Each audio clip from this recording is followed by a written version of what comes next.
What's the so joke? cute. That's so fucking cute, dude. It's like, dude, you really never had a woman like. What is going on? What, you pee from your butt? I've read Marx. I've read Engels. I've read Das Kapital. The world is run by Trotskyists. Hardcore Trotskyites. How great an anti-American Marxist! They're controlled by Trotskyists, as you put it, and these are the most evil, sick human beings on the face of the planet. And obviously his wonderful takes on Emery, on the socialist character of Tsar Comrade Nicholas II. Oh my God. Okay. You can get into that, I suppose, but I'll have a section on summarizing his theory, and then I have my own like discussion notes where I kind of get into like why I disagree. Like he actually broke with Western Marxism over environmentalism of all things, which is really funny. And then from there you can sort of extrapolate his disdain that he has for the LGBTQ working class and the blue hairs which then moves on to the baristas and how he is, he pushes to fight and bust the Starbucks union. Right. Something a friend of mine told me, and I think there's actually a point to it. He said when it comes to like Caleb Maupin and Haz, that they are both anti-Semitic and homophobic, but there's a bit of a more emphasis with Caleb on the Jews, whereas with Haz it's more with like gay trans people. That is so bizarre. Like that's not to say like I'm just saying like it's more like the emphasis is not like they like the what the other rejects or whatever, but yeah. What's funny though is like in doing this and diving into it, I can kind of see how this developed now. Okay. As a again, kind of like the failure of the left to rise up in the last, with the Bernie movement and stuff. Like I think it just broke a lot of people's Here's brains. Actually a good quote to use on that. Let me see if I can find it. So this is from Gramsci, and he says, the crisis consists precisely in the fact that the old is dying and the new cannot be born. In this interregnum, a great variety of morbid symptoms appear. We live in a point where it's like it's pretty unclear to a lot of leftists, broadly speaking, like what's right and what's wrong, what's true and what's false.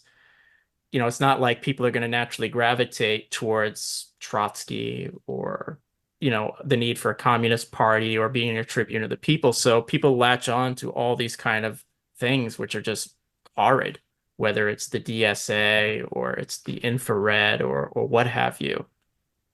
I think what you can say lately is he's also was on YouTube fairly regularly until like maybe a yearish ago.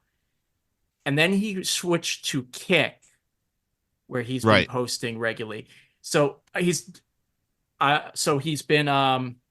traveled to Russia. He met with Dugin, and he did that stuff. And he was at Emory, so that was recent. And he actually has an event coming up at the end of May with Hinkle and Midwestern Marx. Our last episode, we plugged that. Me and Chris plugged that event. Okay. Which I think they're deliberately picked that to coincide with like a PSL event on Palestine, which is no doubt a million times better. Chris and I, the first 30 minutes of the last episode, we talked about how Haz got kicked out of Emory, and he went and he did this video with Jackson Hinkle about how not mad they were. Oh, I saw a fair amount of the video. Oh, just just perfect, amazing. And I have seen on Twitter was it on Twitter or his stream? I can't remember, that he's going to form like some kind of organization. So maybe that's like announcing like the CPUSA 2036 initiative is done. Not that it was ever a thing, but you know what I mean. But the thing is, like he's connected to like a lot of like these Larouchite networks, like the Schiller Institute and stuff like that. And one of the follower of his who got him invited to Emory, named Grayson Walker, I think it is, he was actually in China and was interviewed about MAGA communism on like some Chinese like news station. I saw that. I'm like, man, there's so much I think that's shit. on his YouTube channel, but I don't have time to sift through this and try. Like, I'm so fucking tired. Like, I'm working probably 10, 11-hour days now. Like, I'm literally driving a car full of sweaty diggers for like 3-4 hours a day. Jesus. Oh my God. Thank God we got paid drive time. Oh, that's good. We won that in our last collective bargaining agreement. Like, I'm behind the wheel of a company vehicle. We should all be paid. Everyone in the van should be paid. I totally agree. I used to have an hour and a half commute each way when I worked in Boston. You're listening to the Left Opposition Podcast. With me is Doug and Joe. Chris is out. Chris is actually watching Knowledge Fight right now at the time of recording, and unfortunately Matt cannot join us. So how you guys doing? Very good. Okay, steeped in Haz clips. Oh boy, we got this is the Haz episode.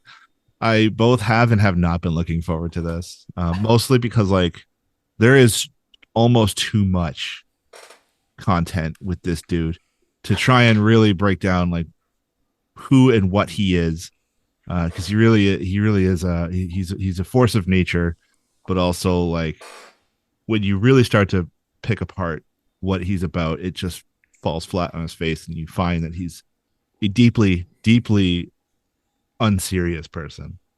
Oh, yeah. If that wasn't obvious enough. So suppose we could just roll right into it. So according to someone named Fraction Commie on Twitter, and honestly I have no way of backing this up, back in the early 2010s, there was an online forum called Ref Left, which is now defunct. Fun fact about that, there used to be this dude who posted constantly about how the age of consent is bourgeois tyranny. There's some dude out of Britain, and so he was made a moderator. in true internet, true internet fashion. So there posted a dude named Rafik.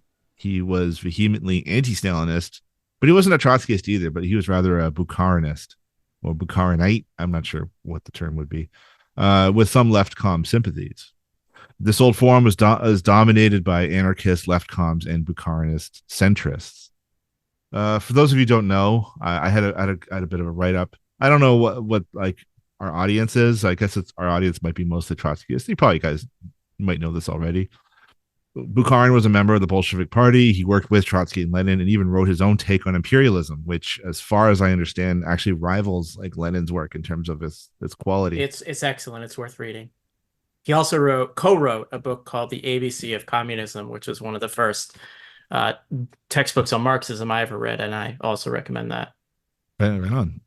He was a proponent of war communism, and he later supported the NEP. He gained Stalin's favors by supporting and elaborating Stalin's theory of socialism in one country, and fell out of favor by opposing Stalin's ultra-left turn towards forced collectivization of agriculture.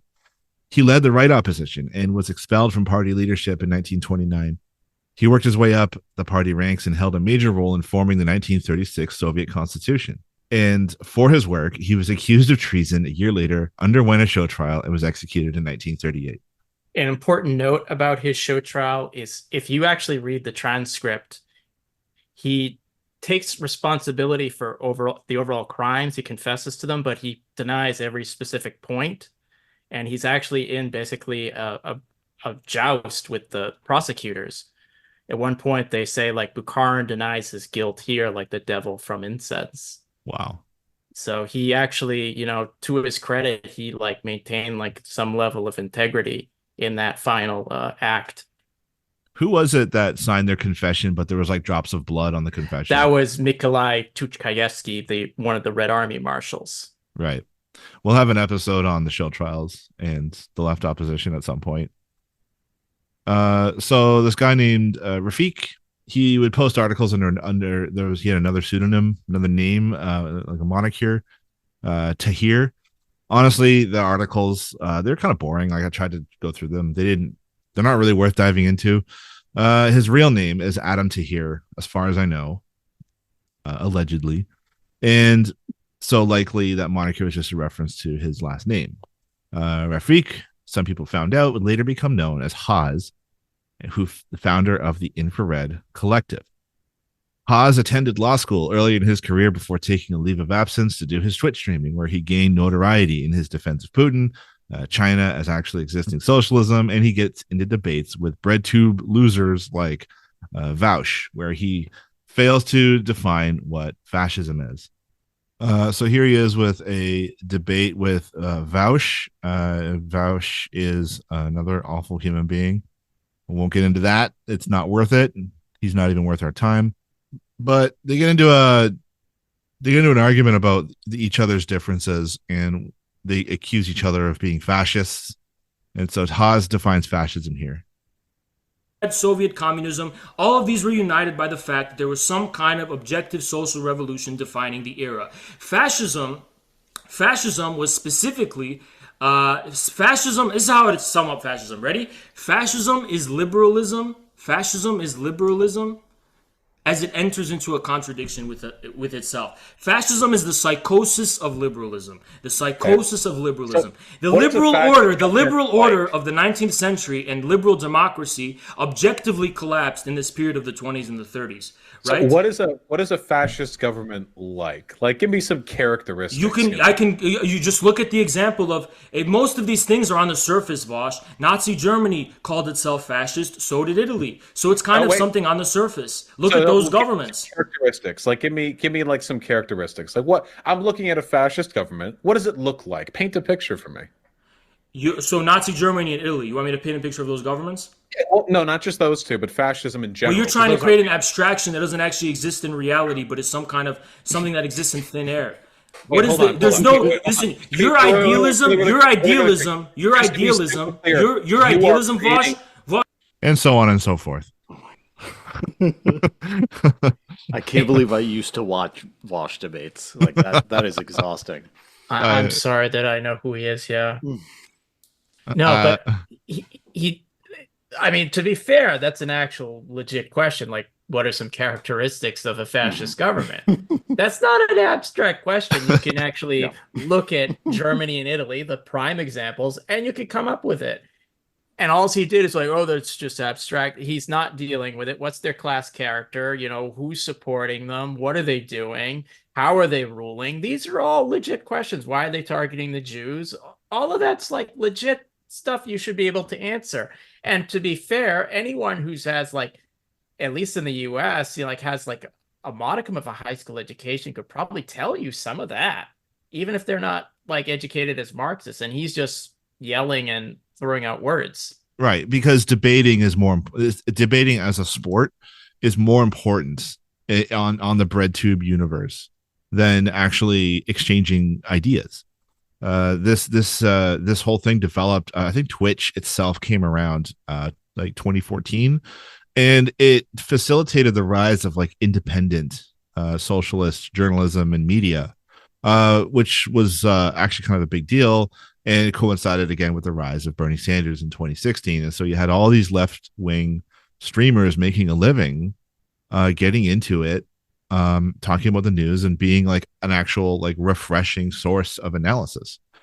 And then when the Bernie movement collapsed, these guys had nowhere to go except to chomp at each other's heels. You're right. Yeah. I'd also just add, like, in terms of like the whole bread tube verse, it's like, even if some of them call themselves socialists, it's like the theoretical level, whether it's Vash, Haz, or whomever, is so abysmally low. It's like, in theory, I actually think it's a great idea to have socialists, like spreading theory, history, interviews, journalism, etc. But these people don't know anything, and they just create like boring drama. Yes. Yeah, and that's what they thrive on, is drama. Yeah, that's Destiny has been in the zeitgeist a lot recently. He's a great example of that, because that guy clearly just took like a hard turn into like a full-on grift, and it's clear that none of the shit is actually important to him. It's not important to him to like get things right, get closer to the truth, or an understanding of just an analysis of our current conditions. And I would definitely place Haz in that too. He's just like such a loose cannon. Like, this guy can't control himself. Yeah, I really wonder how much of it is performance versus how much of it is genuine, like emotional reaction. Yeah. Frankly, speaking of Destiny, like I can't believe, like I really think Norman Finkelstein should have ended his career with that debate. Yeah. After he called him a fantastic moron and kept getting his last name wrong, which was such a pro move. It's so funny. Well, what's so annoying is how like people keep having him on their shows, and I guess Haz too. Like I didn't even realize how much of a reach he had till the past few days. Honestly, because they draw viewers. They actually bring in viewers because people want to see a wrestling match. They don't actually. They're not interested in fucking theory and ideas. Yeah, I wouldn't even call it a wrestling match. This is like Jerry Springer. Yeah. All right. So he also Haz has also debated Destiny and socialism done left, tearing down liberals across the internet who he sees as the real fascist threat. So I feel like this is also where he develops his disdain for like the LGBT working class and occupations like Starbucks baristas, i.e., the blue-haired people. I want to establish that now because I'll come back to that. They're not human. In January 2022, he was banned from Twitch for harassing other streamers like Bad Empanada and Bad Bunny. As a side note, if you've never heard of these people, I am jealous. These names are for the terminally online. So he's regularly streamed on YouTube before finding a permanent home on Kick. He has defended Lysenko, a Soviet biologist who rejected Darwin's selection theories and genetics discovered later on, and he has defended Lyndon LaRouche. Now, there's a really, really good article on classconscious.org that gets into antecedents of things like MAGA communism. It's a new form of Strasserism. Actually, should we go into this or should we play that clip? So, MAGA communism was developed, I think, by Haz. And at first it started off as a meme, like he kind of accidentally stumbled upon it and then developed it into a sort of like bastardized like mass line based on Mao's theories.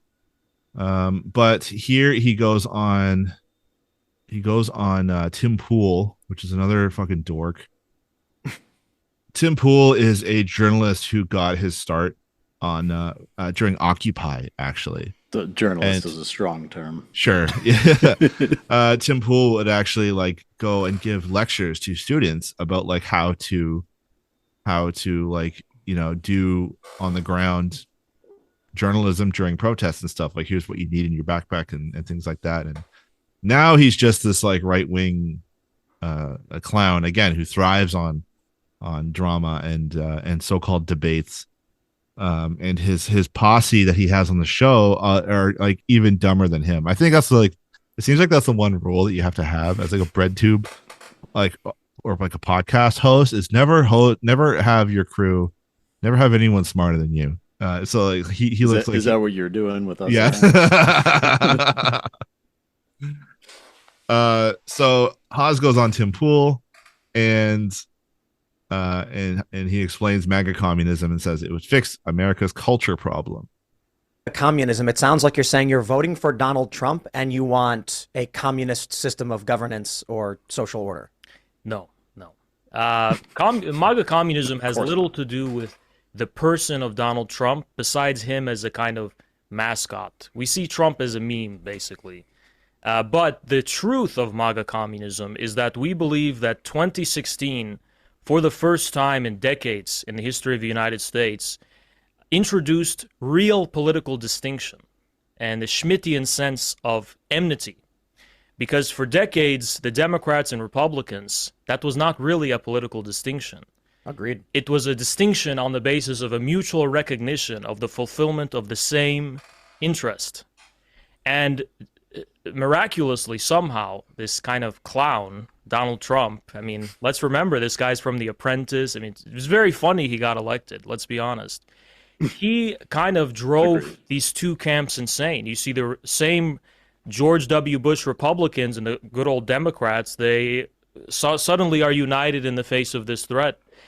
And typically the leftist characterization of the MAGA movement has been, this is the ground of a neo-fascism. To me, I don't see MAGA as inherently fascist. I don't see it as inherently communist. I don't see it as inherent. It's just American politics but articulated in a grassroots and non-institutionalized form. So, of course, anti-communist ideas prevail among MAGA. Of course, many other GOP and Democrat conceptions prevail among MAGA. But the key thing is that the foundation of these ideas is no longer based in the hegemonic institutions. It's authentically based in what these people actually believe, and therefore, it is a fertile ground for the propagation of ideas, which for a long time could not be propagated because of an institutional barrier. So there's a number of things to say about this.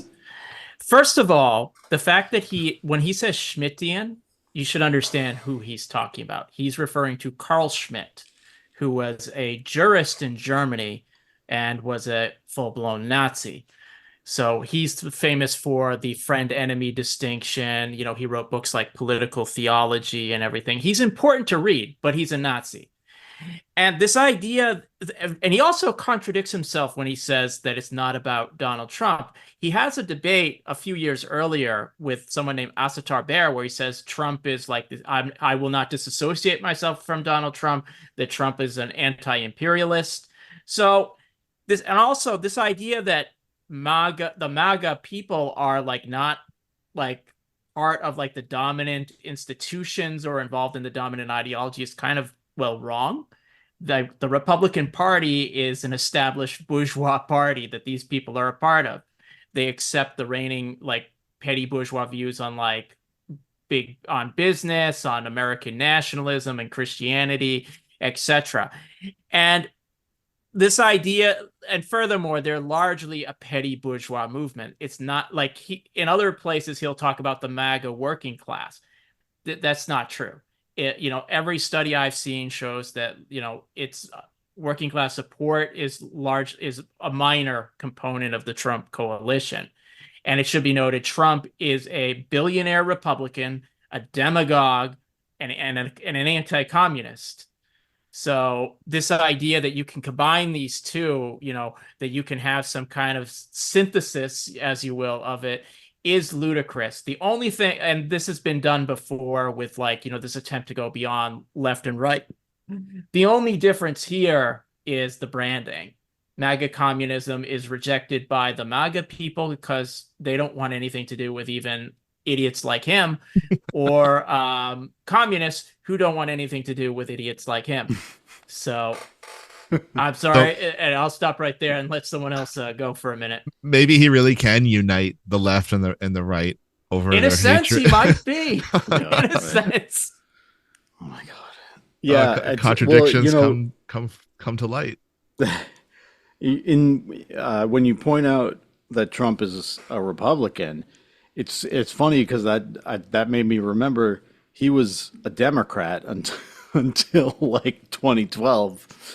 And I guess, he was technically part of the like Reform Party for a couple of years in there. And it's interesting that, Haz is trying to sort of like distance himself from Trump, but it's like, no, dude, he's the same type of opportunist, like, like psycho who has no like ideological consistency. But he's doing the same thing you are, Haz. Yeah. What's fun is that if you go on to Truth Social, you see infrared people, followers of Haz, try and post things of like trying to win over Truth Social posters to MAGA communism, and every single one tells them to go kick rocks in a much less polite way. It's extraordinarily funny, and also I don't have the clip, but there's also videos of Haz going to Trump rallies. He interviews people, asks them what they think of MAGA communism, and then it's framed in a very weird anti-George Soros kind of way.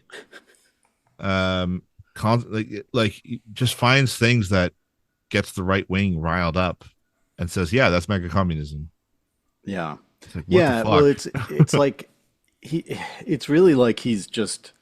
I mean, I guess he is a wrecker. I don't know if he knows he is, but like, I think it really is like trying to sell these people on communism, and it's like, well, dude, you go up to like these people from fucking Iowa going to Trump rallies, and you go like, communism. That's all they're gonna hear, you know. And if he's not able to actually articulate, what brings like our shared struggle together, and instead tries to do this weird synthesis thing that doesn't make any sense, yeah, of course he alienates people instantly. So I wanted to talk about something that Aaron had brought up about the mass line. So that's a Maoist concept, although you can trace some of that to the Comintern. But basically the mass line is you want to unite the advance workers and communists, win over the intermediate, people in the middle, which is most people, and either isolate or maybe potentially win over the backward. And in a certain abstract sense, I think that's true. You do want to bring together the people who agree with you, and you want to win over as many people in the middle as possible. And obviously to do that, you need to bring the advanced people with like class consciousness, who understand Marxism, together. What Haz is doing is the opposite. He wants to unite the backward, alienate the intermediate, and isolate the advanced. And his mass line is not trying to win people over to things like internationalism, anti-racism, anti-sexism, homophobia, all that, which, pretty much any, self-respecting communist would do. He's trying to win them over, by saying like he's siding with them on like all the culture war stuff, on being a bigoted bastard and, hating Jews, or Soros in this case.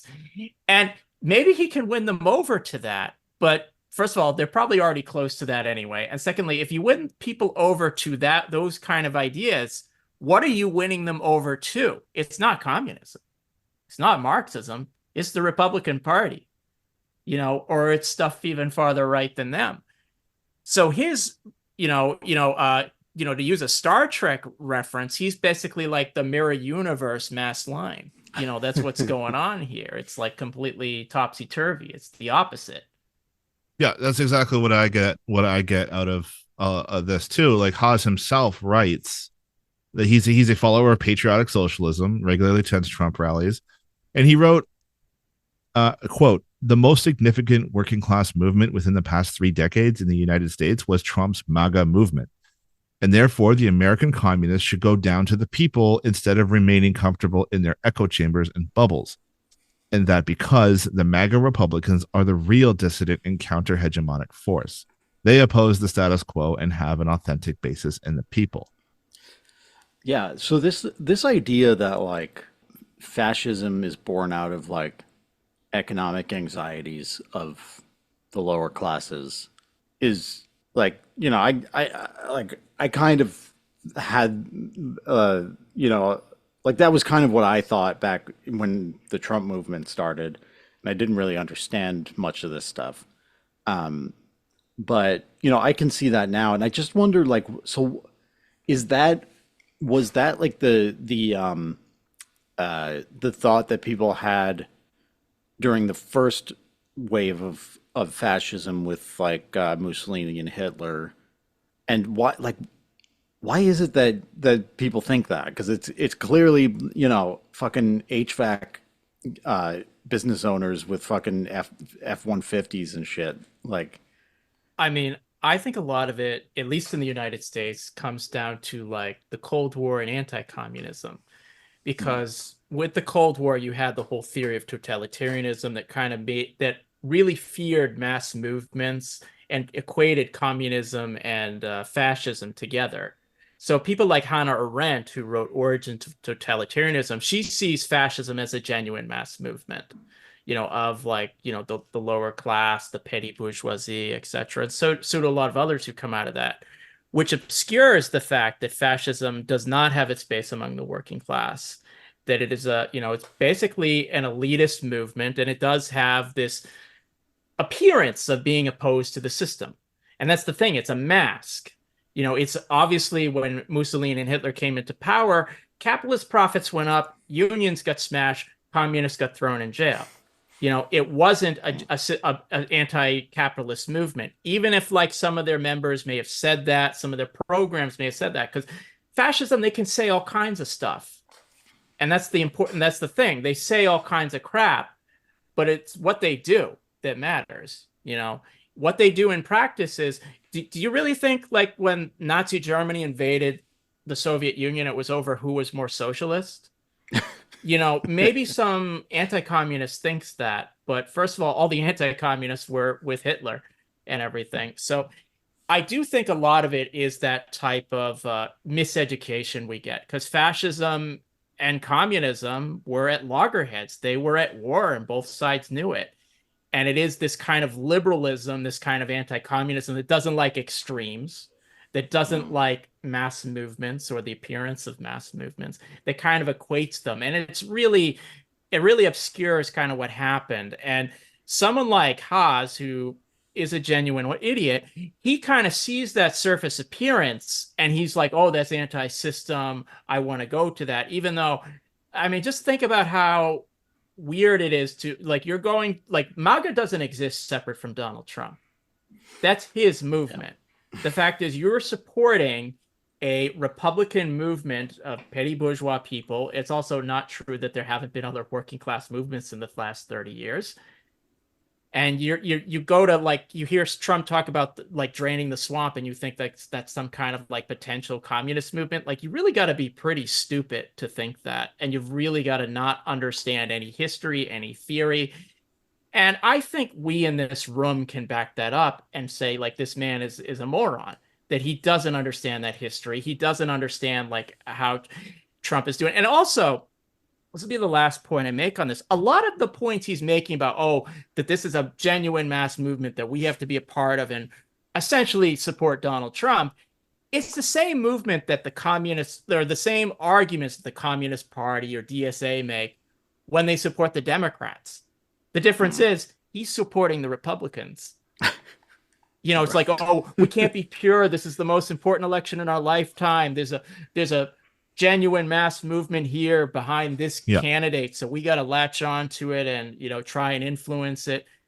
The thing again, the difference is he's supporting the Republican Party, whereas the Communist Party supports the Democrats. Yeah, that's a good point. He gets into a little bit of that. That's really sort of the basis of his theories and ideas.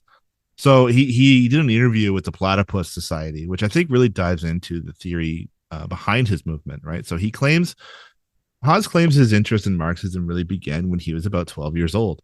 Figures like Zizek, they led him down a rabbit hole of philosophy and dialectical thinking. He says he started off as a typical Western Marxist, but maintained that he could be wrong. Ultimately, he broke with Western Marxism over environmentalism.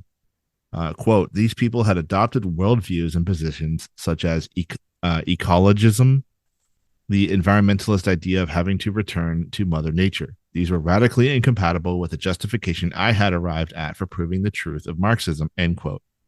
So anyway, Haz develops his thinking from the likes of originally it was like Lukács and Althusser, and adopted a worldview of subjecting class struggle to knowledge and fusing them to uplift the working class. He thought that by merely educating workers on Marxism, it would raise their consciousness and fight the looming fascist threat, which manifested itself early on through like Gamergate in 2014, which then led to the rise of the alt-right and the modern culture war. Like Steve Bannon was heavily involved in the Gamergate fucking fiasco. The twist, though, was the alt-right was opposing the status quo, corporations, and, according to Haz, capitalism. So at the time, the left and Marxism were stumping for the status quo. Like, I guess the DSA was on the upswing and the Bernie movement was taking off, like we'd already talked about, right? So I think there is some valid critique here. So he saw leftism as loyal to the professional managerial class. So initially in his journey into Marxism, he saw Stalin as like part of that anti-proletarian deviation of Marxism until he started studying China and trying to figure out why China is more advanced than the West today. And so he traces China's success to the Cultural Revolution. By trying to impose an ideology onto the material conditions and failing, China had actually discovered the key to its success. What it is, Haz does not mention or go into, but he moves on to shit on Western Marxism some more. I would attribute China's success to like the last elements of like a planned economy. Like they're far better at urban planning than the United States is. And I think that goes a long way, and that's how you get things like really nice trains and big apartment buildings. So you brought up something interesting. Like, first of all, he was 12. Like, let's assume he's telling the truth here, that when he first got interested in that, and I guess he's in his mid to late 20s now. I'm not exactly sure. So he was, he can name drop people like Althusser, Louis Althusser, who's a French communist philosopher, Georges Lukács, who is a Hungarian Marxist, and he probably is familiar with like Adorno, Horkheimer, etc. And it's clear if you ever watch his streams that he knows some of like the jargon. He knows some of the technical terms, from Lukács or Marx or Lenin, etc. But I'm pretty clear he doesn't actually understand most of it. Like he can pick it out and he can it's like little ingredients in his stew, and he mixes it all in and he gets, his stream and everything. But it's clear, like if you've ever read Lukács or Althusser or Lenin or any of the people he cites, that he doesn't know the first thing about them or their ideas, but he can pick out like every 10th word and he's a good performer, and he can make it into like an act. But anyone who's actually read them, I've read Althusser, Lukács, and all of them. He doesn't know what he's talking about. It's just word salad. And the reason why he kind of sounds profound is he's talking to people who are stupider than he is, who don't even know any of this. And that I think kind of goes into it as well. So it's interesting that he cites the Cultural Revolution, because that was sort of like Mao's last sort of major project, right? And that's where we see a lot of like struggle sessions and like public humiliation and shaming of people who were doing either like the capitalist rotors that were in the party at the time, or like sometimes like I saw this one. Is there a movie coming out that's about the Cultural Revolution or something? There's a show that's out called like The Three Body Problem that has like some of it set in the Cultural Revolution. Like it was showing a teacher being shamed by a crowd for teaching the Big Bang Theory. Honestly, I have my criticisms of a lot of the Cultural Revolution. I couldn't watch The Three Body Problem after that just because it struck me as anti-communist.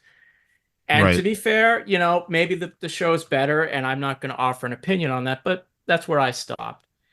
But it's also strange, like if Haz is going to cite the Cultural Revolution, that's Mao opposing people like Deng Xiaoping, who after Mao's death led these market reforms, and that essentially have rolled a lot of like the advancements of the Chinese Revolution back in the last 40 or so years. So it's like you can't act like sometimes I know he calls himself a Maoist. You can't actually be a consistent Maoist if you support the Cultural Revolution in present-day China. It's inconsistent. He often calls himself a Stalinist libertarian, which makes even less sense. Yeah, he calls himself a lot of things. That's true. It makes even far less sense. So he comments on the Popular Front, right, and how the bourgeoisie and the proletariat struggle manifests itself as the people versus the establishment. So he notes that communists do not dictate the terms of the class struggle, but most often serves as a reflective entity. The Popular Front is one that reflects the material reality of the masses, which requires some organization with the bourgeoisie. So here he draws upon Lenin's insistence that the working class ally with the peasantry because the inner city bourgeoisie are too far gone and aligned with Tsarism and imperialism. The peasantry are supposed to have some democratic bourgeois tendencies amongst themselves. So at this point, there's a lot of nonsense in this interview that I had trouble parsing out, but essentially he's arguing in favor of a popular front, how communists must join the Popular Front, and he even cites the manifesto itself, like the feudal socialists, the petty bourgeois socialists, and the reactionary socialists, where Marx says these, and I'm quoting him, he says, Marx says these factions are positioned against the capitalist status quo. The peasantry, according to Haz, are similar to the American petty bourgeoisie, neither proletarian nor bourgeois. He likens them to what Heidegger refers to as the des in, neither an object nor a subject. That just sounds like a lot of weird word salad to me. It's also like, if you read the manifesto, Marx is like not praising any of those people in section 3. He's pretty much saying why they're wrong. Yes. And like why like their opposition to capitalism is either like utopian, romantic, or reactionary, or whatever. He's not praising them. And he's setting out his own, or him and Engels are setting out their own theory. And the Popular Front is, you know, it's not the same as an alliance with the peasantry. Like, we want to have, that's the type of class collaborationism we want to have, is with the oppressed and exploited classes. You know, the very idea of the hammer and sickle is the unity of workers and peasants. The point of the Popular Front is class collaboration between the working class and the bourgeoisie, or at least a section of it. Well, in theory, the progressive sections of the bourgeoisie, which, you know, and we could spend a lot of time on that, but that is like, basically that goes against like this very foundational Marxist idea that, you know, the working class and the bourgeoisie don't have anything in common, that they are enemies. And we kind of, you know, know from France, from Spain, from the US, and wherever else you can point out, the Popular Front was a roadblock to class consciousness, to the struggle for socialism. And in some cases, it was like the handmaiden of counter-revolution in places like Spain. You know, so it was a betrayal. Like, it's one thing to have an alliance with the workers and peasants. It's another thing to have a united front with socialist and communist parties. I don't think any of us object to that. But we are not you cannot have a communist party in an alliance with a bourgeois party, at least not without the communists like essentially giving up their identity, giving up their politics, and adapting to those of the class enemy. And historically, we've seen what happens with popular fronts. More often than not, they result in betrayal of the communists, and the communists all get themselves killed. We saw this in 1927 in China. We see it a little bit later in 1965 in the Indonesian Revolution, which got millions of communists killed. Sorry, I'm not super familiar with the term. What is Popular Front is what exactly?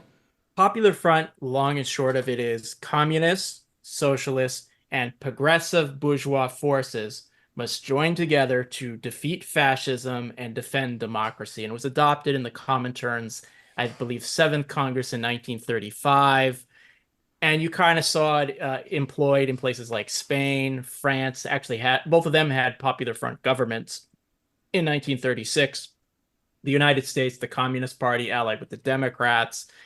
And you would see it in other places, you know, like in Britain, in, Latin America. They had various Popular Front governments, like the Communist Party of Cuba supported Batista because he claimed to be an anti-fascist at one point. You know, so that's basically what it is. Okay, so it's like an attempt at like a broad left coalition. Yeah, it's almost so broad it brings in the far right. So yeah, anyone who's anti-establishment, like what we saw in the 1927 Chinese Revolution, the KMT, the Kuomintang, they build themselves as nationalist, patriotic bourgeoisie, and so Stalin saw them as the road to revolution as part of that two-stage theory. They'll lead China to a bourgeois revolution, and then they can start building up socialism from there with the Communist Party in tow. So this is something that will relate to Haz that comes out of the Popular Front. Is in the United States, one of the slogans the Communist Party adopted under General Secretary Earl Browder was "Communism is 20th century Americanism."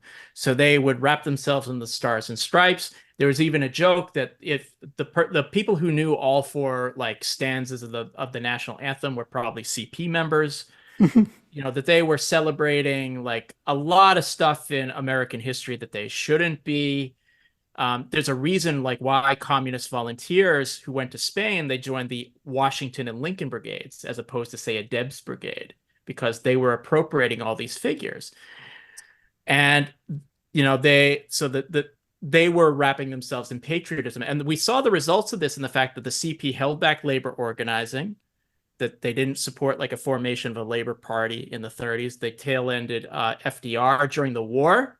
They supported the internment of the Japanese, and they supported using nuclear weapons on Japan. They broke strikes, and at one point they even dissolved themselves. And Haz is kind of taking this to a next level, because remember, at various points he calls himself a socialist patriot. There's some kind of semantics in his movement saying, "Oh, we're not patriotic socialists." They're patriotic socialists. I call them patsies with a Z, just to give you an idea. But it's basically they're taking this kind of brow to right popular frontism with its social chauvinism, and they're taking it to a next level. At least the Communist Party, that they did, some okay things at various times. He hasn't done anything even okay. But, they're kind of coming out of that tradition, but they're embracing this ultra chauvinism, racism, this hatred for, gay people, for women, etc. And this was also implied in the Popular Front. So as part of its, de-radicalization, when the CP was adopting the Popular Front, they dropped a lot of their anti-racist campaigns in the South so they wouldn't upset the Dixiecrats. If you ever read the book Hammer and Hoe by Robin Kelly, he talks about in the early 30s, like they had armed black members who were like fighting the Klan. A lot of that got shoved aside when they went to the Popular Front because they didn't want to upset the establishment. And that's the thing about the Haz movement, like the Haz and the MAGA communism, is they don't want any of that kind of radicalism. They want to adapt themselves to very backwards nationalism and this right-wing populism. And that's another thing with the Popular Front, is it boosts populism as opposed to class struggle, workers versus capitalists. Although they tried to frame it in kind of a left-wing populism, with Haz is obviously a right-wing populism. You know what I really like about this this conversation? It just hit me is like we are treating this very differently than someone, say, like Jackson Hinkle, who has never read a word of Marx. Haz is I think he's a true believer. Unlike people like Hinkle who are doing this for clout and money and fame. I think Haz really does believe what he says. So that's why I'm taking this at face value that Haz actually believes this. I think you're right, but it's at the same time, and this is not disagreeing with you, if you go through him, he's wildly contradictory. So in this interview that you played, he's saying oh, it's not about Trump. Other interviews he says it is. Yeah. Mm-hmm. And at the same time, he'll say we already live under socialism or communism and everything. He'll say all these contradictory things. So at times it's very hard to figure out exactly what he believes. I think compared to Hinkle, he's aware of more people. I don't want to say he's read them, but he's certainly aware of them. Let's just put it like that. So on that note, Haz, he actually talks about Bernie and Trump as two sides of the same anti-establishment coin, right? So that's basically me trying to summarize what I think he's saying. But where Bernie essentially bent the knee to the Democrats, Trump never sold out his movement. And that's where Haz sees the MAGA working class heading, only unable to articulate its grievances with the bourgeoisie. So in fact, Haz has frequently argued that Trump is to the left of Bernie. And here I quote, "My crazy thesis is that so many people lost their minds over is that MAGA bears a lot of similarities to an American socialistic, even socialist realist movement. Socialist realism is realism with a slight bent that turns everything into a bizarro world, some slight enchantment. I said that MAGA is a kind of American socialism, maybe reactionary socialism, sure, but at least this at least has the aesthetics of a socialist movement," end quote.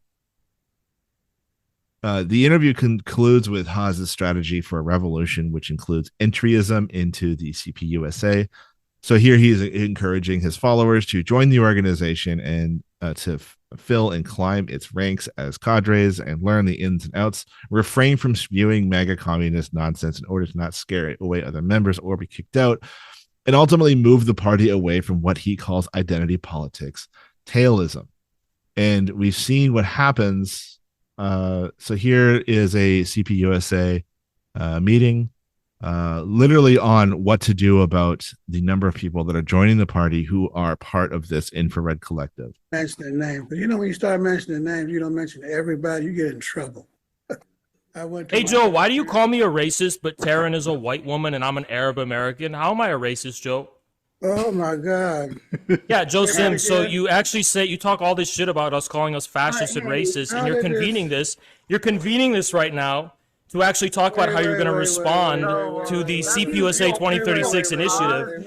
I would love to know how I'm a racist, Joe. Tell me how I'm a racist. You always call me, I'll kick him out, shut the fuck up, you little bitch. Keep talking to me about how I'm a racist. Hey, Joe Sims, we're in your party. How do you think I got here? We're in your party. We're taking over the CPUSA 2036. We're taking over your fucking party, dude. We're taking over your party. We're in your party. There's nothing you can do about it. You would. All right, that's enough of that. Notice how he uses neo pronouns, calls himself comrade, just to kind of like, because like that's what he thinks is that's his disguise to get in on the Zoom meeting. I just thought that was funny. So the person who was speaking first, Joe Sims, he's one of the current two co-chair people of the Communist Party, and it's just like a weird entry strategy. It's like because I kind of like the way I understand it is they want to take over the party, pick out like the old guard, make it into their Larouchite patsy front, and somehow win the 2036 presidential election, in 12 years. Because they think, the CPUSA does have the name recognition. And the thing is, like, it's not like entryism to be successful. First of all, it's for Marxists, it has to be like part of like a clear strategy to advance socialism and revolution and all that, build a party. This is to like morph it into some kind of quasi-fascist organization. And based on like Haz's interaction here, I don't think either him or his followers have the necessary discipline to do something like as delicate as entryism. Because they're going to get kicked out because do you really think these people are like subtle enough to not talk about like why they like Donald Trump and everything? And it's also kind of interesting as well. This gets to a wider part of his personality. You know how he's, saying, you little b and everything, like he's very misogynistic. He really hates women. And he puts on this air of being like this jock, tough guy. And you can kind of see that also, like the fact that he calls himself a sultan. And whenever you watch a video of his, there are like swords or guns in the background. So maybe there's some kind of complex there, something with Freud, and like he's overcompensating. I don't know. But he definitely wants to portray himself as this kind of alpha male. I get the women, like I'm a tough guy. I'm going to get in a fight and everything. And that's like definitely part of his persona, and it definitely comes out in this. And pretty much anytime you hear him talk, but especially when he gets riled up, it comes out like. And he definitely wants his followers to see him as this sultan figure, this kind of like, this kind of head chieftain. And also, just to end it, what kind of communist would want to be considered a sultan as well? Just to point that out. Oh yeah, it's monarchist, socialist. He's the Lenin of our time. Okay. I mean, to be fair, he does think numerous monarchies throughout history have been socialist. So it's like I don't know. Yeah, he's claimed the Ottoman Empire and Tsarist Russia was socialist. Yeah. Tsarist Russia. So I have a little bit of discussion now over the some of these theories and ideas that I kind of took out of it. I'm not equipped to get into like, the Larouchism, the Strasserism, that sort of stuff. That shit's like really interesting, but that's not like I said, like I'm not equipped to deal with that quite yet. But it's interesting how he broke with Marxism initially with over the environmental movement, right? For unclear reasons. So no doubt many liberal and SOCDEM tendencies permeate the environmental movement into like a green capitalism. But Haz does not specify exactly what his issue is. So certainly there's room for critique of organizations like Extinction Rebellion, who explicitly ban socialist groups from marching with them, because they prefer like the lobbyist route of convincing politicians to push for greener policies. And we know this ends in failure, as the state is bound up with corporations and government officials sitting on each other's boards, being appointed to cabinets and whatnot. And no amount of lobbying is going to convince our leaders otherwise to enact more environmentally friendly policies greater than banning plastic straws, forcing everyone to buy electric cars by some arbitrary date, right? So our position is only a socialist revolution that does away with private property relations and profit incentives will even have a remote chance of surviving climate change and maybe even reversing it through massive state planning. And on this, I'm sure Haz doesn't disagree. But to claim that environmentalism is not Marxist, I think, is also completely incorrect. There's a host of quotes that you can pull from, right? Capital Volume 1, Marx says, soil and laborer are the sources of all wealth. And the Manifesto in Chapter 2 argues for the cultivation of the wastelands and the improvement of the soil under a common plan.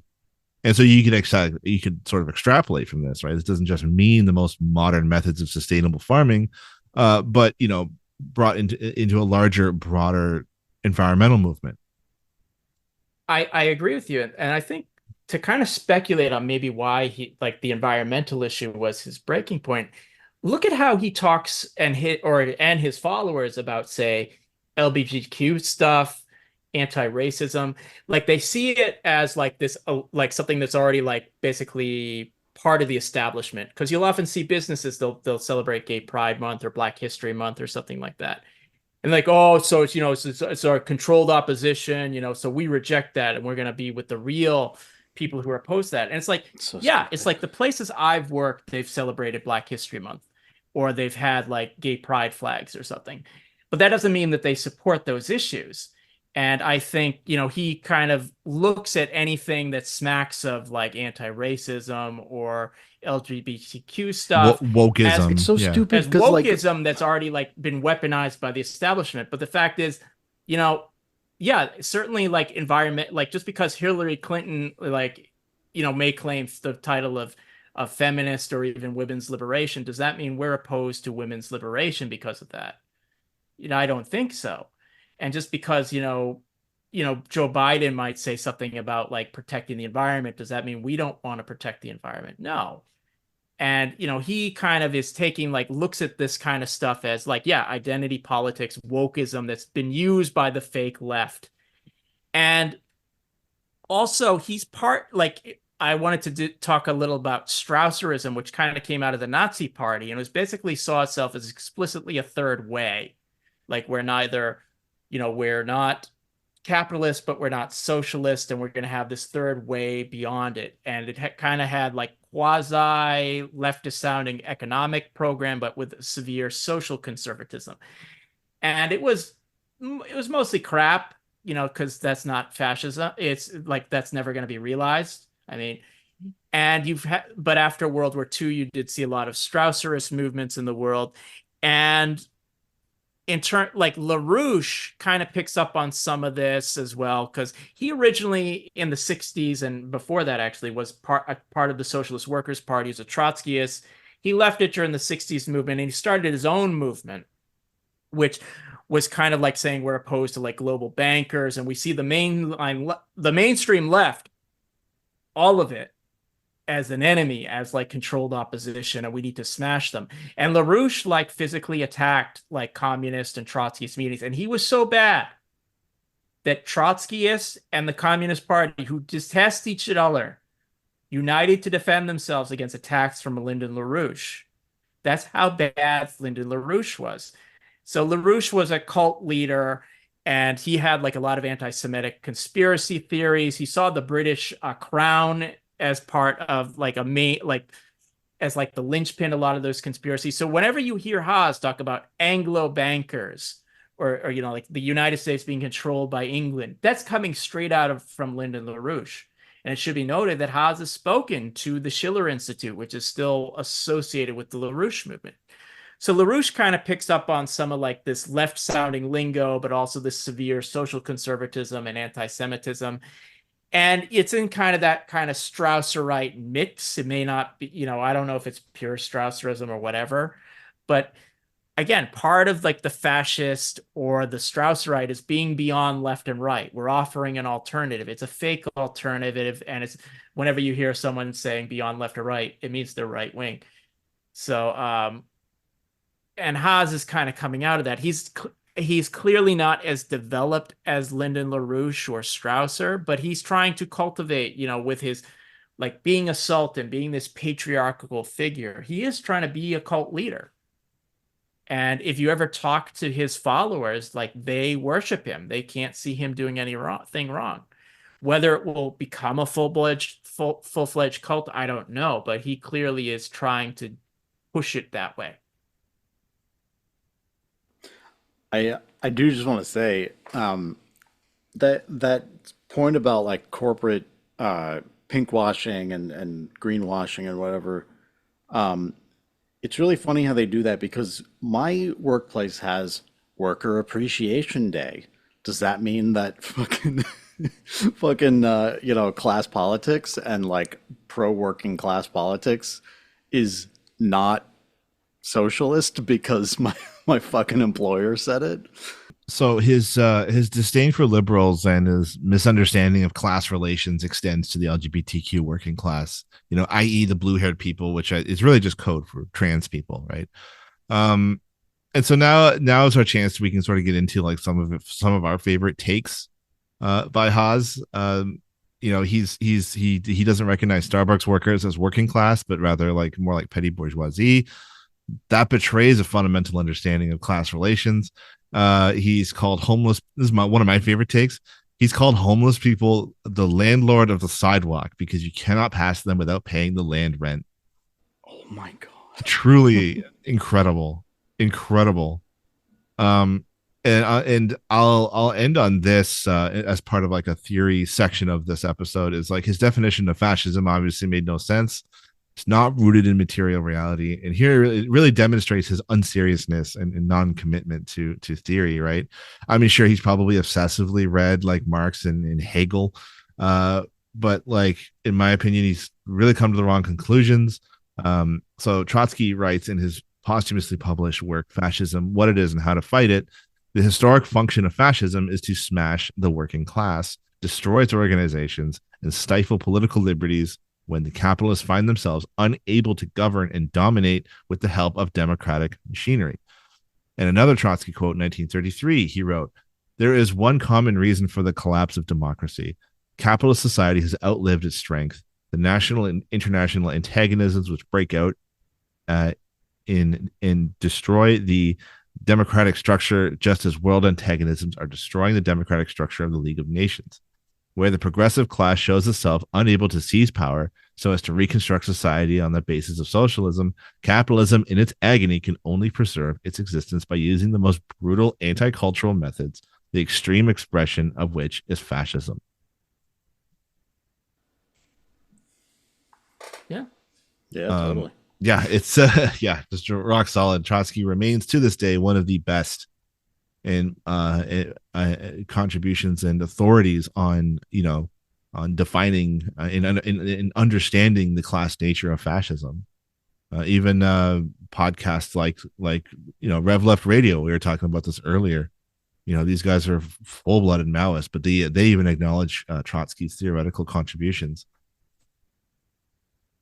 So his devotion to the Popular Front, it's fascinating because he likens the petty bourgeoisie, the small business owners, the MAGA-loving farmers, rural folk as the revolutionary element, and he has frequently expressed disdain for elements of the American working class. So I'll end with some notable quotes. This is a really great one. "When we take power, we will make one last Marvel movie. At the end of this movie, all the Marvel heroes and also Mickey Mouse, Star Wars, and Harry Potter will be gunned down in a bloody massacre. All adult fans will be forced to watch, and it will be official canon." That was kind of funny. Oh, I got so many. Yeah, he's called himself "I am a conservative." He says he's tweeted Donald Trump is more left-wing than Bernie Sanders. This is a really great one. This speaks really to his anti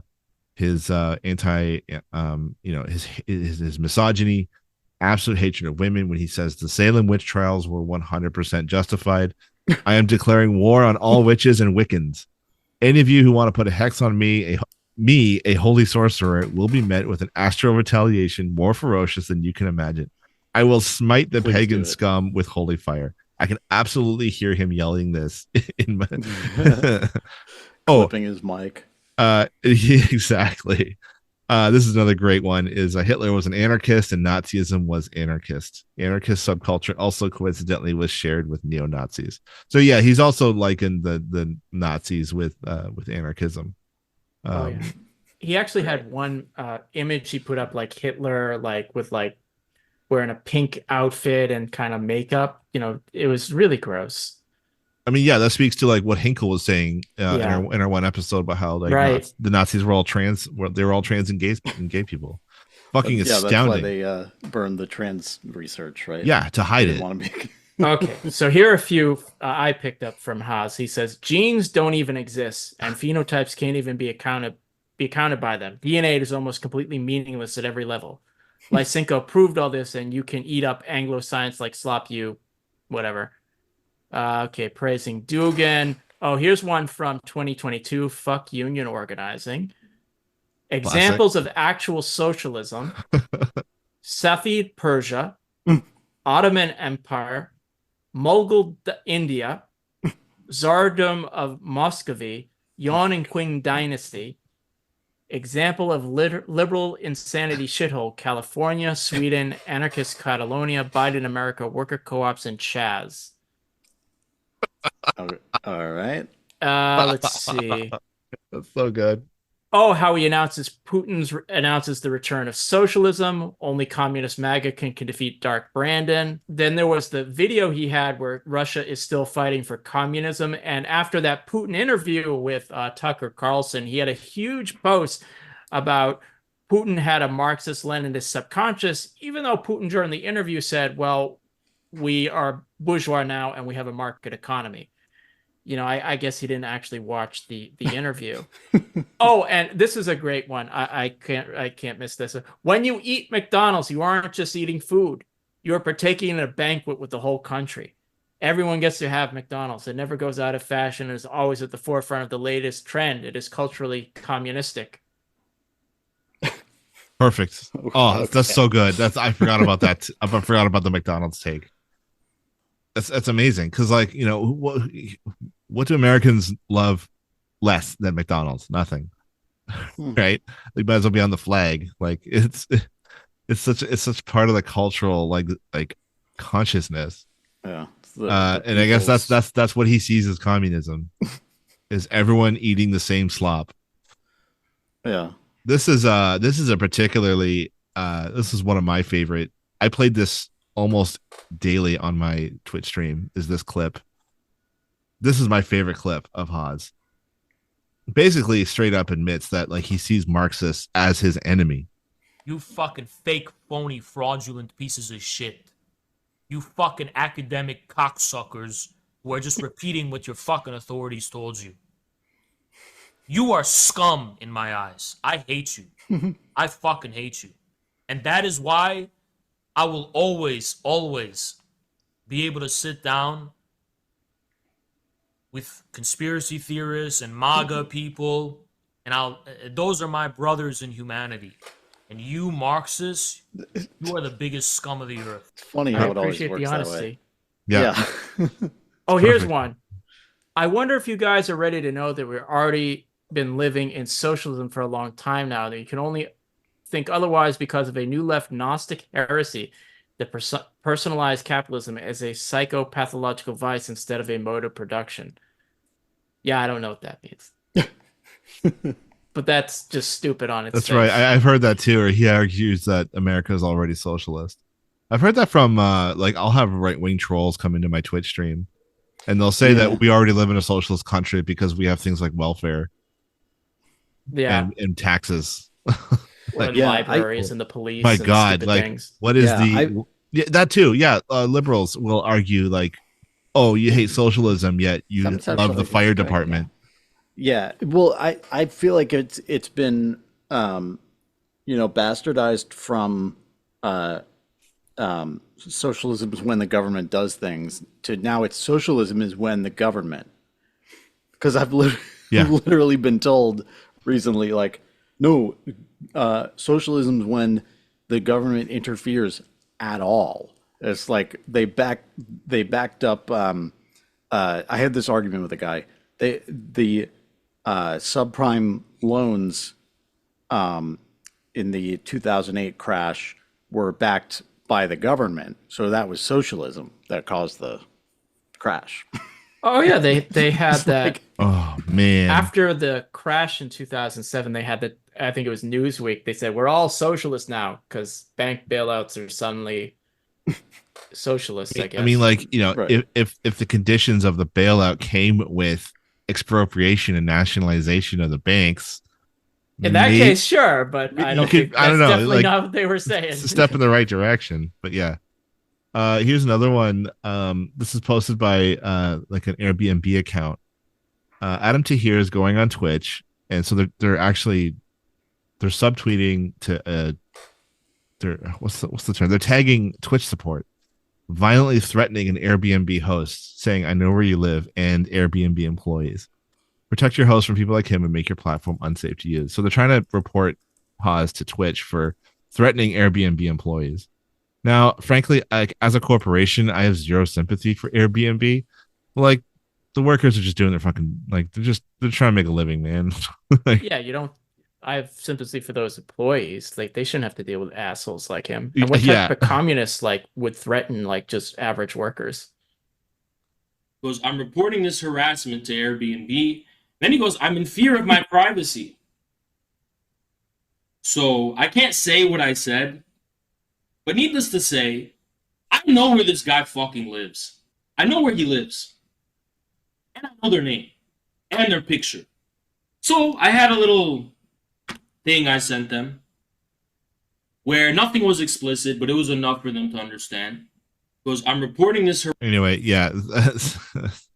There's that. I've had... people have told me... I've not seen this myself, but people told me that he also is a dick to DoorDash and Uber Eats delivery workers too, because back when he had the apartment and he would just scream all day, you wouldn't leave the apartment, so he gets DoorDash all the time. And he's also an asshole to them too, he doesn't tip, and that's what I'm told anyway. Yeah, so you had some clips from a debate that he had with this older dude, this hippie guy. So this is a debate. Is this worth yeah, some of it's worth watching. Let me just bring it up. Yeah, just give me the timestamp here. Between Asatar Bear. Asatar Bear is this member of the Communist Party. He's got his Communist Party views, whatever. And I think he's a professor somewhere. Either economics or philosophy. He does meditation classes. So there's stuff that he says I don't agree with, but to his credit, he calls out Haz on a lot of his BS. So I think I timestamped something at 16 minutes talking about trans activists, I think out in Portland or Seattle out there. Okay. We started off having a point of contention because you have a post that says these people are not the same species, right? Well, I'm sorry, but that is you also the kind of read thing what that Lenin said say. about how the intellectuals of Russia at the time thought that they were the golden class of the nation, but actually they were the shit of the nation. That's what Lenin said about the intelligentsia. He called them the shit of the nation. This in order to defend yourself? Because I don't see the connection. I am saying you are accusing me of using Nazi language because I called people parasites. Marx said the same thing. Well, you said that they were part of a different species because of their dyed hair and things. Okay, you want to talk about the Chaz degenerates? The what? The Chaz degenerates. What does that refer to? I don't understand that. The people that I am throwing it out there, questioning whether they are of our species anymore. Okay, Chaz. Is that referred to the Chaz mugshot? Those are the people who were at Chaz who lynched 2 black teenagers, and were bragging about it on Twitter. Yeah. So how does it help to question people's humanity? Let's say that they're activists. They're trying to do something that it might be even broadly supportive. Lynch right? black teenagers activism, right? Well, I didn't notice you making that sort of critique. Your critique seemed to be based purely on their appearance. Do those people look human to you? Yes, they do. I don't think so. I think they've Just lost. because they have colored hair, they look very I disagree. human to me. I think they've lost every semblance of humanity. Go to 26 minutes. I think, okay, yeah, this is good stuff there. God damn. Absolute fucking dog shit. Go to 26 minutes and just play for like a minute or so. Yeah, anything to say on that? Like, basically, he just says, yeah, trans people are just not. I mean, just they're saying not. They're not human beings. They're not human beings. It's and he pretty fucking transparent. And he doubles down on it when called out on it. He does that throughout this whole what a interview. Fucking asshole, piece of shit. Imperialism, the highest stage. Why should I reprint what Lenin said when he already wrote it? Well, I was writing about specific things. Instead, you say something else. You say that Trump is a more effective anti-imperialist than all of these Beizao, what's that term? A Western white leftist? Absolutely true. I stand by that. Trump was far, far more of an anti-imperialist than all the Beizao frauds combined in the history of the American left since the counterculture. All of these scum combined. Is that more of a dig on white leftists, or is that a support of Trump? You can make of it whatever the fuck you want. Either that's a what do you mean by it? Condemnation and incrimination of the Beizao, or it's somehow praising Trump. I don't really care how you interpret it. I'm not scared to be associated with Trump. My views on Trump are clear as day. Okay, well, tell me about them. Is Trump an anti-imperialist then? Not ideologically, but in practice, he was far more of an anti-imperialist than all the Beizao scum combined. Well, see, I just don't understand this, because saying more or less, I mean, you're basically saying the white leftists have zero impact, right? I mean, that's kind of the point here. So, like, yes, absolutely, yes. Thank God you made it so simple. Yes, Trump is moving in a positive direction toward anti-imperialism, in your view, then? Yeah? Zero impact on imperialism. Zero. Actually, I take that back. Leftists exercise the role of being the cultural vanguard of American imperialism. Well, you know, it seems like the cultural vanguard of American imperialism would actually be the U.S. mainstream media. Okay, let me ask you a question. What do LGBT rights in Zimbabwe under Mugabe mean? That's your question. The LGBT movement in Zimbabwe under Mugabe, what did it mean? Are you using Zimbabwe as a proxy for a socialist state by any chance? I think so. Why not? Really? It's a socialist party. It was ruled by a socialist party. Maybe the state isn't socialist, but Mugabe is a socialist. Interesting. You know, Zimbabwe is one of the few places in Africa that's done any land reform whatsoever. But, you know, you wonder, is that land reform socialist in background, you know, because there are non-socialist land reforms like it. Go to 36 minutes. So what the fuck was the point of bringing up? Does he think Mugabe was a socialist? Yeah, he does. I mean, it goes all over the place. I think to Bear's credit, he does something very simple. He just kind of tries to ask these very basic questions. Yeah, no, he's a Socratic teacher, that's for sure. Yeah. Again, I don't think Haz should actually be debated, but he's probably done the best of the people I've seen who've tried to debate him. Yeah, I liked this one. But go to 36 minutes because there's a little, and that's the last part. He seems like a very sweet old man. Oh yeah, I mean he's a sweet old Stalinist, and he's probably not going to hurt you. Like, I would genuinely have a beer with this guy. Oh yeah, I would too. You know, I'm assuming Haz thinks Cuba is socialist too, and they enacted one of the most sweeping. Yeah. He's condemned that. Really, yeah, he's the most sweeping LGBTQ rights on the planet, and that he probably shit a chicken when that happened. Yeah, I think he said it was some kind of infiltration or something. I forget. Color revolution, yeah, something to that effect. It's always a color revolution. Convenient whipping boy that I can use because they look unusual, you know.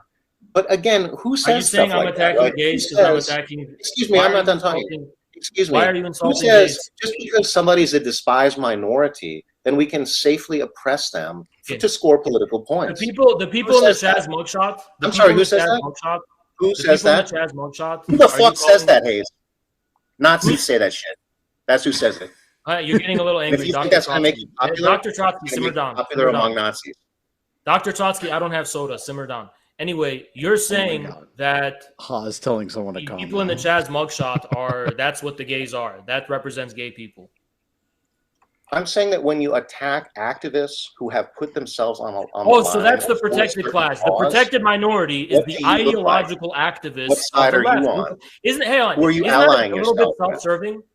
Isn't that a little bit self-serving where you're going to go ahead and try and say that, the people who are oppressed just so happen to be the people who are discursively the ideological activist vanguards trying to push this agenda. You have turned the lumpen intelligentsia into the subject of class warfare instead of the proletariat. It's so fucking self-serving. You're basically saying people who think like I do and have the same ideas I have in my head are the true revolutionary class. Whereas the working class, because they don't have the same ideas, the enlightened ideas I have in my head, those are a bunch of scum and fuck them. But, don't attack the protected class, the lumpen intelligentsia at Chaz who lynched 2 black teenagers. That's a sacred these cow. enlightened ideas that you're talking about are things like interracial marriage. Accuse and defame who the wants to American abolish working that? class as a basket of deplorables, and you can call them a reactionary scum and whatever, but I can't attack this acute minority of social parasites. Interesting.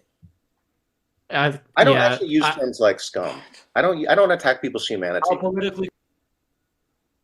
I think it was just worth him to hear him call him Haz say he uses Nazi language because he does. Yeah, absolutely. I completely agree. Is there anything else? Should we talk about Dugin, or should we talk about Dugin another time? Another time. Do we want to say anything about 2 or 3? If you get my point. Holes and oh god. Yeah, I got a couple of clips I think we can end out on. Okay, it's my very first tab too. So again, like these guys just live online. This is mostly an online movement, and so if you encounter MAGA communists online, you're more than free to just ignore them, block them, do not give them attention. Let's thrive on it. Yeah. And so one of the things that people do online, I don't know if this was during like lockdown, I guess, there are streamers who their whole job is to sit in underwear and like talk to their chat, and they get like 6,000 views, and they make like $10,000 a day. It's completely insane. And they go on like fake dating things with other streamers, and Haz somehow got in on this one. This is some this is some fucking streamer named Cute Boot. I'm sure she's nice. I'm sure she's harmless. But yeah, she went on this virtual date with Haz, and this might be one of the most embarrassing things that I have ever like. I would never appear online again if this was me. What do you ask? Yeah, it's just a general like an easy like biological question. What are those 2 holes used for? I mean, like bathroom wise? Yes. Poop and pee? Poop and pee. And then where's the sex one, dude? The pee one. Oh my okay. god.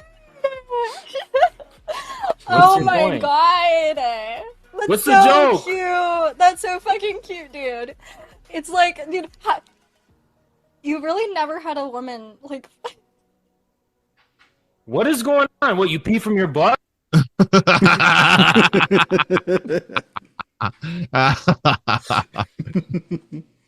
This guy writes, I'm not joking when I say this is the stupidest subculture that has ever existed. Just an absolute commitment to being wrong about everything.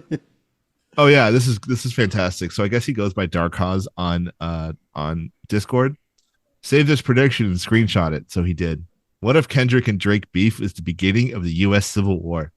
Rice Gum and Jake Paul diss track war eventually culminated into celebrity boxing. Eventually, dissing will not be enough. It will erupt into armed conflict. It may engulf the entire nation. Oh my god. Drake, Kendrick beef. Is Drake, he like for real when he makes posts like this? Yes, or... I don't think he is. I don't think he's capable of like sarcasm or joking.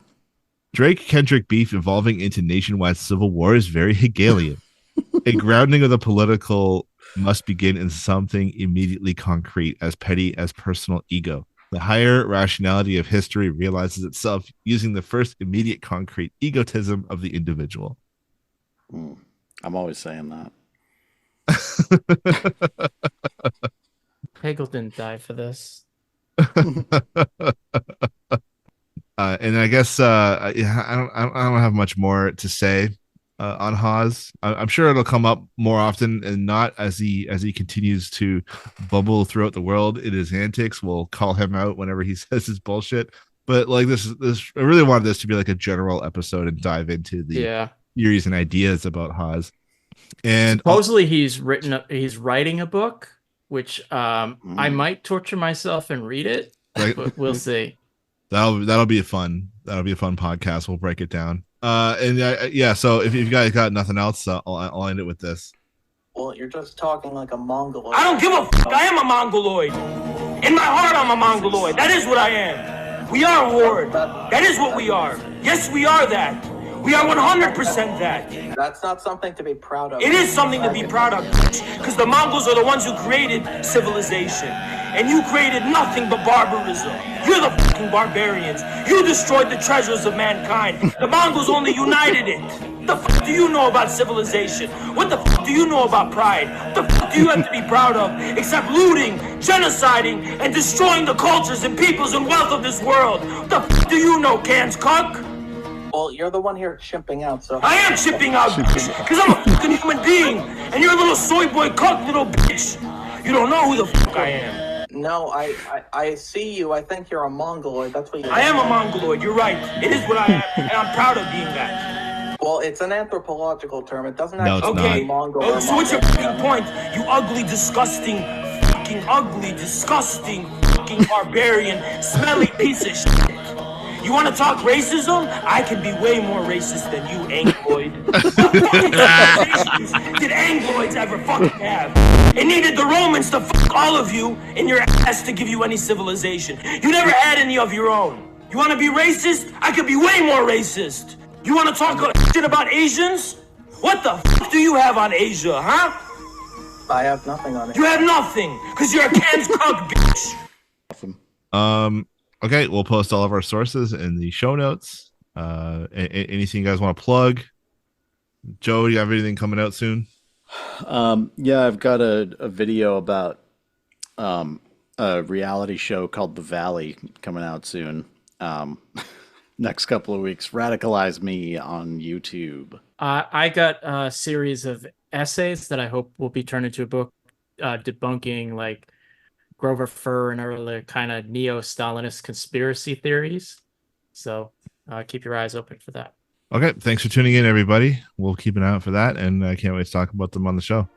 Okay, thank you so much. Bye. You doubted me, but I saw it too with my own eyes. There are only two holes.